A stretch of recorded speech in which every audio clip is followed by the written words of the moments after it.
Bill, thank you. With the government altering guidelines for cholesterol consumption, more and more health experts are taking a fresh look at saturated fat foods that have been on the don't eat list for decades. Food coach Corbin looks at the reintroduction of some of our favorite yet forbidden foods.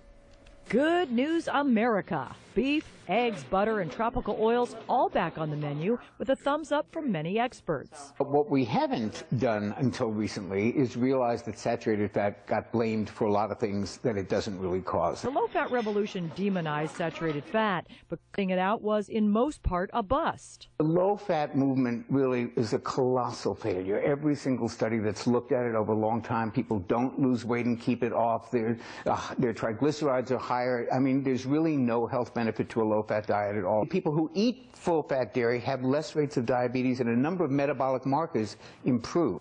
Now, here's the most important thing to remember. The studies on these foods were done on grass-fed and organic foods, so you have to make sure you get those. Very important. Here's why. Remember, what really makes fat bad is it stores toxins. So if you're eating feedlot farmed meat, that's got antibiotics, it's got steroids, it's got bovine growth hormone, it's got all kinds of pesticides from the non-organic grain that they're fed. But dietitian Cynthia Sass isn't convinced. I think not all saturated fats are created equal. She's a fan of coconut and palm oils, even dark chocolate, for these reasons. They've been shown to up the good cholesterol, lower the bad cholesterol, reduce inflammation. And they contain antioxidants. But she's not on board for animal fats like full-fat cheese. When you look at something like cheese, in many cases it can have more fat than protein. So I think if you're going to include those foods, do it in moderation and make sure you have plenty of plant-based foods to help balance them out. Both experts agree high-fat food is small-dose food. Calories still count. And you will pay more for grass-fed and organics. So Bowden suggests this. Is if it's too expensive,